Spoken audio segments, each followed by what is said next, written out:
It's Thursday, September 1st, 2022, and I'm in downtown Santa Ana. It's the 50th birthday of the Orange County Transit Authority, or OCTA, and it seems like as good a time as any to take a look at the OC streetcar project, and then share some of my personal thoughts on the project. Spoiler alert, I have mixed feelings about it.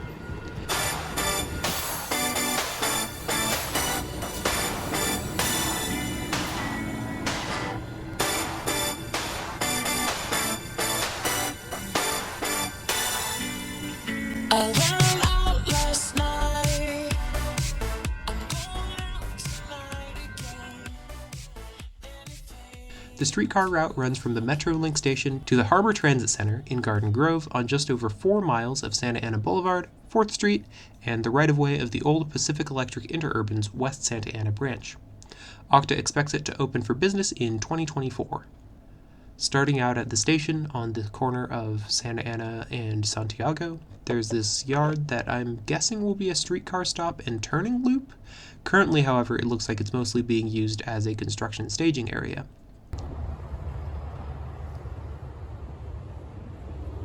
Wow, so multimodal.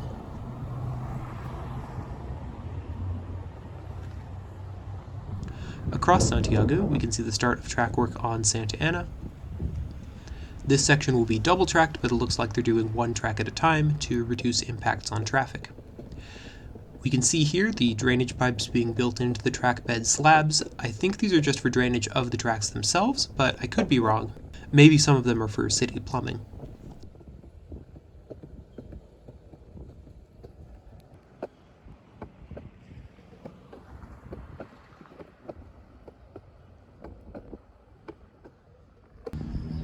Here at Mortimer Street, we can see the tracks diverge. One will continue over on 4th Street, and one will continue along Santa Ana Boulevard before they rejoin at Ross Street. This easternmost segment of 4th is looking a bit more finished. Further west on 4th, they're just starting track installation.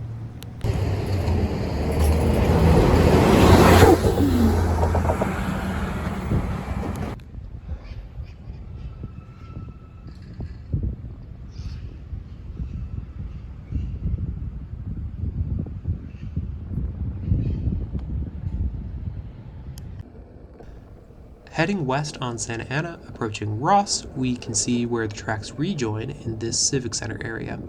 There's also a station platform here.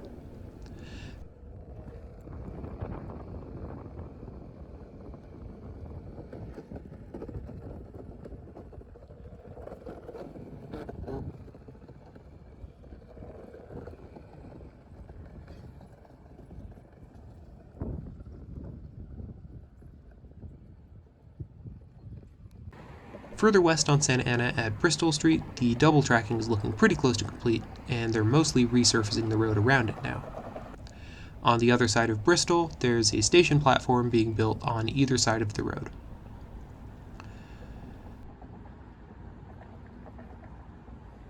The double tracking continues along Santa Ana through this residential area, looking pretty close to complete. There aren't many stations in this segment, but there are these little cut-throughs of the median for pedestrian crossings. At Wright Street, we see a single island platform station, after which the right-of-way is no longer connected to the street grid. We can see it again at Fairview Street, where there's another station. Note that it's transitioned to ballast track bed rather than concrete slabs. This is on the West Santa Ana branch right-of-way, so it's rail only, and that makes maintenance and construction a lot easier. Looking west from Fairview, we can see a new bridge over the Santa Ana River that was built just for the streetcar project. And that's about as far as I could follow it that day. Okay, as I said earlier, I have mixed feelings about the OC streetcar. On the one hand, it's exciting to see new dedicated transit infrastructure in Orange County, which hasn't historically invested much in that direction beyond a few park and rides and commuter rail stations. And it's hard not to like streetcars. They're so cute, and it'll be lovely to see them running on these pretty tree-lined streets. But when we take a closer look at some practical aspects of the OC streetcar, the excitement kinda wears off. First, let's look at the route. On paper, it seems like a useful connection, going from a commuter rail station to a newly constructed bus hub on Harbor Boulevard. You could do a lot worse, especially given that the 43 bus along Harbor is one of the county's busiest routes.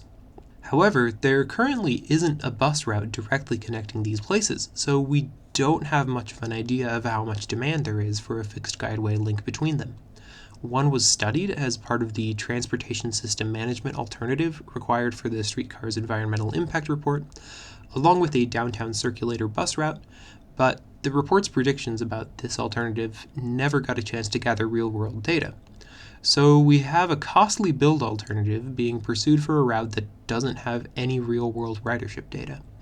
They're just kind of plopping down a shiny new system without improving the old system first. This is not generally considered a good way to build ridership or drive modal shift. Next, let's look at the stations. Note that they're really short. This is weird because one of the key advantages of streetcars over buses is that you can couple two of them together and double the number of passengers carried by the same number of operating personnel. But you can't do that if the platform is only long enough for one unit. OC Streetcar will be using Siemens S70 trains, which seat about 60 passengers with a max capacity of about 195. By comparison, a New Flyer XN60 articulated bus, like the ones Okta uses on Beach and Harbor Boulevards, seats 59. Granted, the bus has a little less standing capacity, but the difference is still minute. A single unit train is only a little better than an articulated bus in terms of capacity, and the stations don't allow any improvement on that front. If they need to, it will be a costly and disruptive process to essentially double the entire station infrastructure.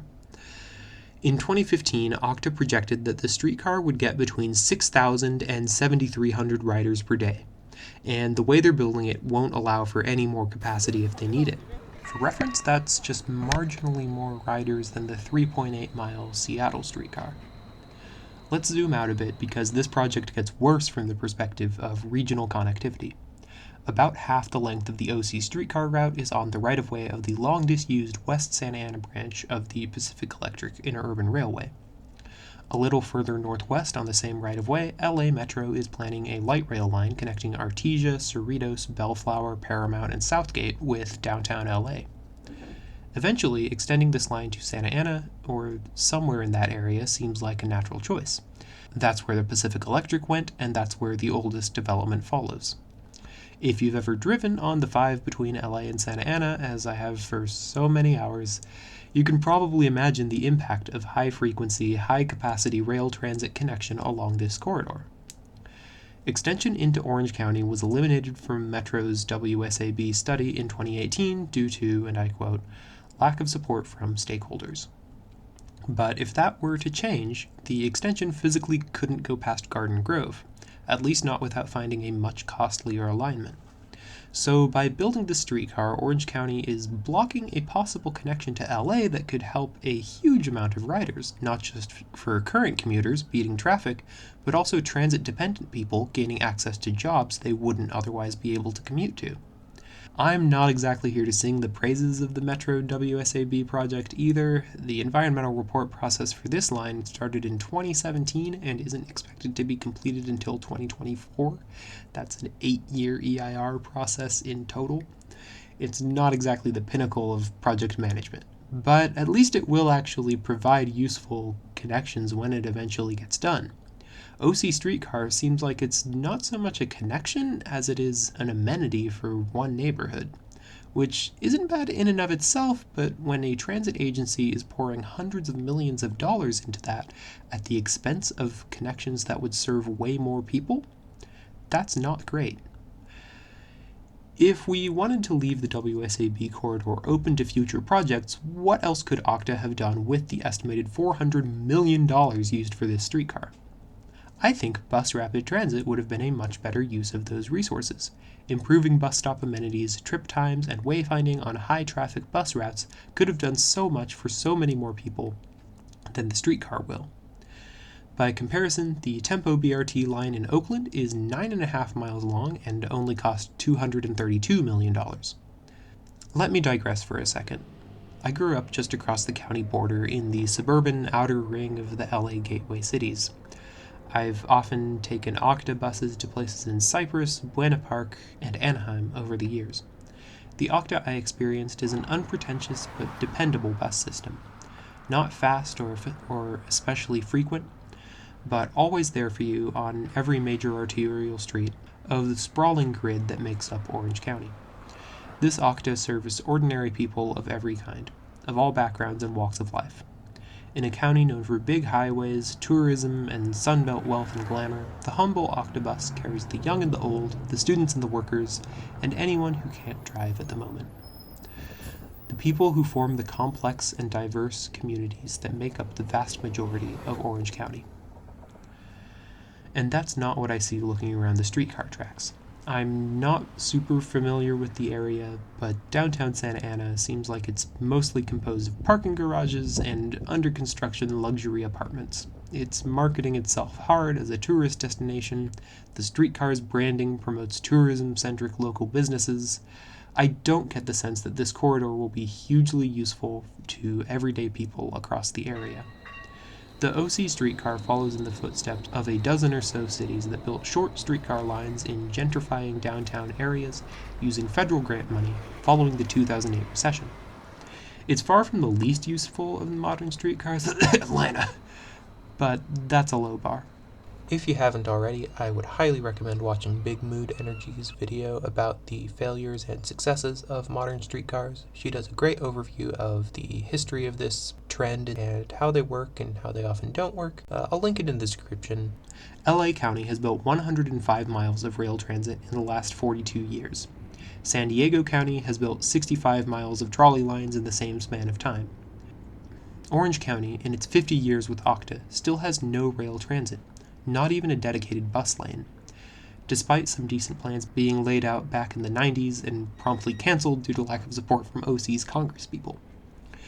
I don't fault Okta for the challenges that naturally come with being a public agency in a fiscally conservative county, but what I do fault them for is spending over $400 million on a streetcar line that won't improve capacity, blocks greater regional connectivity, and serves a wealthy gentrifying area instead of the people who would benefit most from improved public transit.